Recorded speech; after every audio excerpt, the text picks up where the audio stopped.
तो हेलो दोस्तों, कैसे हैं आप लोग? उम्मीद करते हैं बहुत सी अच्छे से होंगे दोस्तों। तो आज हम चर्चा करने वाले हैं इस वीडियो में यूपीआई क्यूआर कोड के बारे में।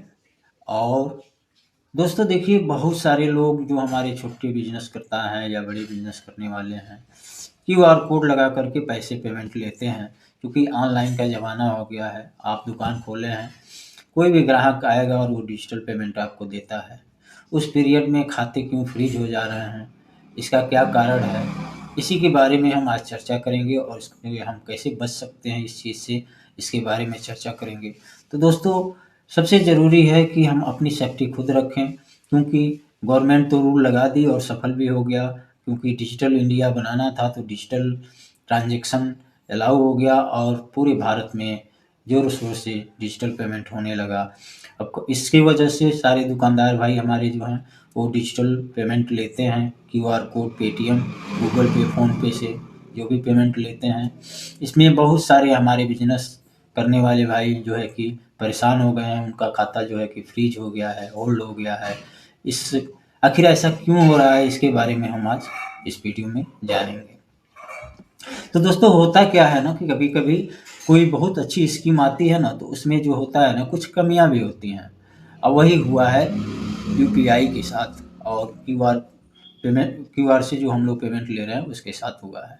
तो दोस्तों, क्या हुआ है ना कि बहुत सारी स्कैम चल रहे हैं और इस समय जो फ्रॉड करने वाले हैं, वो फ्रॉड का पैसा जो है कि लोगों के खाते में भेज दे रहे हैं और उसके वजह से खाते जो है कि फ्रीज हो जा रहे हैं। और इसमें दोस्तों होता क्या है ना कि जब इसकी छानबीन होती है ना, तो इसमें 7 लेयर तक पैसे को होल्ड कर दिया जाता है, फ्रीज कर दिया जाता है खाते को। क्योंकि मान लीजिए जैसे क्या हुआ कि कोई फ्रॉड आदमी किसी और के खाते में भेज दिया या डायरेक्ट आपके खाते में भेज दिया। आप तो जानते नहीं हैं कि वो फ्रॉड का पैसा है कि कैसा है। आपने तो सामान बेच रहे हैं, अपना बिज़नेस कर रहे हैं, सामान के बदले आपने पेमेंट लिया है, पैसा लिया है।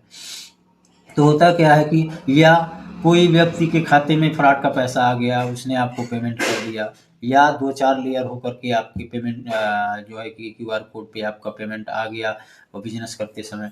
तो उसमें 7 लेयर तक ऐसा होता है कि खाते को फ्रीज कर दिया जाता है। इसी कारण से बहुत सारे हमारे दुकानदार भाई जो हैं कि इस चपेट में आ चुके हैं, जिसकी वजह से परेशानियों का सामना करना पड़ रहा है। तो आखिर ऐसा क्यों हो रहा है और इससे हम कैसे बच सकते हैं? तो दोस्तों, होता क्या है कि हमें क्या करना है कि सबसे पहले ये ज़रूरी है कि हम बिज़नेस का जो क्यूआर कोड है उसको लगवाएँ, या बिज़नेस अकाउंट में ही हम अपना पैसा लें। जो हम दुकानदारी कर रहे हैं, बिज़नेस कर रहे हैं, उसको जो है कि बिज़नेस अकाउंट यानी कि करंट अकाउंट बैंक में ओपन कराएँ और उससे क्यूआर कोड बनवा कर के हम लगाएँ। तो बहुत हद तक हम लोग इससे बच सकते हैं। क्योंकि हमारे पास कोर्ट में जाएँगे या थाने पे जाएँगे, कोई थाने पे बुलाता है, इसकी जाँच-पड़ताल होती है, तो हमें सबूत देना होता है। और उसके लिए हमारे पास बिज़नेस का जो क्यूआर कोड होगा, तो हमारे पास एक सबूत होगा कि हाँ, हम ये बिज़नेस करते हैं और बिज़नेस क्यूआर कोड हम लगाए हुए हैं, या करेंट अकाउंट में हम ये बिज़नेस वाला खाता है। तो ज़ाहिर-सी आपका साबित हो जाएगा कि हाँ, आप बिज़नेस करते हैं। अपने सेविंग अकाउंट में पैसे लेने के बजाय बिज़नेस अकाउंट में लेना है। दूसरा बचाव ये है कि हम अपने जो है कि लाइसेंस रखें बिज़नेस का। अगर कोई लाइसेंस नहीं है, तो आप उद्यम वाला, अगर आप रेहड़ी चलाते हैं या छोटा बिज़नेस करते हैं, तो अपना उद्यम का सर्टिफ़िकेट बनवा लें। ₹100 में आपका किसी भी सीएससी पे आपका जो है कि सहज जन सेवा केंद्र पे ₹100 में आपका उद्यम का सर्टिफ़िकेट बन जाएगा। वो आपके लिए एक सबूत होगा कि हाँ, हम बिज़नेस करते हैं। इसके अलावा और क्या कर सकते हैं आप?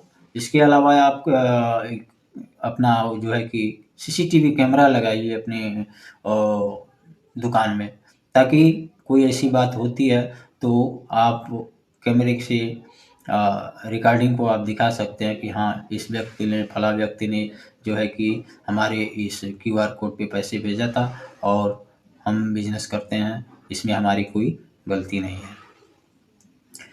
इसके अलावा आप के पास और भी बहुत सारे रास्ते हैं जो आपके लिए बचाव कर सकती है, क्योंकि अपनी सुरक्षा खुद रखनी है। नहीं तो कभी-कभी क्या होता है कि बहुत बुरी तरह से आदमी फँस जाता है और 6 महीने 1 साल तक आपका खाता जो है कि फ्रीज़ रहता है। उससे बहुत सी परेशानियों का सामना आपको करना पड़ता है। तो ये सब चीज़ जो है कि अगर आप अपनी बचाव के लिए अपना जो उद्यम है उसको बनवा लीजिए और अपना कैमरा ज़रूर लगवाइए। उससे होता है कि आपका जो भी लेन-देन होगा कैमरे की नज़र में होगा। जहाँ आप कैश लेन-देन कर रहे हैं, क्यूआर कोड से पेमेंट हो रहा है, वहाँ पे कैमरे ज़रूर रखिए। अपने दुकान में बिलिंग का काम कीजिए। बिलिंग करने से क्या होता है कि उसका सारा जो भी ग्राहक हमसे सामान खरीद रहा है, उस ग्राहक का सारा डिटेल हमारे बिलिंग में होता है और एक सबूत हमारे लिए ये बहुत बड़ा हो जाता है कि हाँ, फलाँ व्यक्ति ने इतना सामान खरीदा था और ये डिजिटल लेन-देन वो किया था और हमारे क्यूआर कोड पे जो है कि ट्रांज़ैक्शन किया था। ये सब जो बचाव है कि अपने सबूत के लिए अपने पास प्रूफ़ रखना बहुत ही ज़रूरी है। हम ये नहीं कह रहे हैं कि आप क्यूआर कोड से पेमेंट ना लें, ज़रूर लें, लेकिन बिज़नेस वाला खाता रखिए, उससे आपके लिए बहुत ही सुविधा हो जाएगा। तो ये थी कुछ मूलभूत जानकारी दोस्तों। बहुत सारे लोगों का खाता जो है कि फ्रीज़ हो जा रहा है और इससे लोग परेशान हैं कि आखिर हमारा कारण क्या है। कभी-कभी बैंक भी खाते को फ्रीज़ कर देता है, तो वो बैंकिंग प्रॉब्लम होती है, तो बैंक से अ हो जाता है। तो अगर आपका कोई लोन है, उसको चुकता नहीं किए हैं, तो उस पीरियड में आपका होल्ड कर देता है बैंक। तो ताकि आप आएँ, पैसा ना निकले तो आप आएँ और अपनी जो है कि जो भी आपका बकाया है, उसके लिए भी बैंक होल्ड कर देता है। तो इसमें घबराने की बात नहीं है, अगर ऐसा आपके साथ हो रहा है तो सबसे पहले अपने बैंक जाएँ, उनसे पूछें कि आखिर क्या कारण है कि हमारा जो खाता है कि होल्ड है या फ्रीज है। तो जो जब उसका कारण डिटेल मालूम हो जाएगा आपको, तो आपके लिए आसानी हो जाएगी। उसमें वहाँ पे ब्रांच में आपको सारा डिटेल मिल जाएगा कि फलाँ अधिकारी ने इस थाने से कहाँ से ये होल्ड लगाया गया है, किसने शिकायत किया है, टोटल आपका रिकॉर्ड जो है कि बैंक पे मिल जाएगा। उसके बाद आपको जो भी है, जहाँ भी बुलाया जाता है थाने पे, तो आप निसंकोच होकर के जाइए और अपना पूरा डिटेल डाटा दिखाएँगे, तो आपके लिए कोई भी मुसीबत का सामना नहीं करना पड़ेगा। तो दोस्तों, ये थी कुछ मूलभूत जानकारी जो कि हमारे दुकानदार भाइयों के साथ हो रहा है। तो ये वीडियो आपको कैसी लगी? अगर अच्छी लगी हो तो प्लीज़ चैनल को सब्सक्राइब कर लीजिए, लाइक कीजिए, कमेंट कीजिए। आप कैसा वीडियो चाहते हैं, ये भी कमेंट कीजिए। मिलते हैं ऐसे ही इन्फॉर्मेटिव वीडियो के साथ, तब तक के लिए जय हिंद, वंदे मातरम।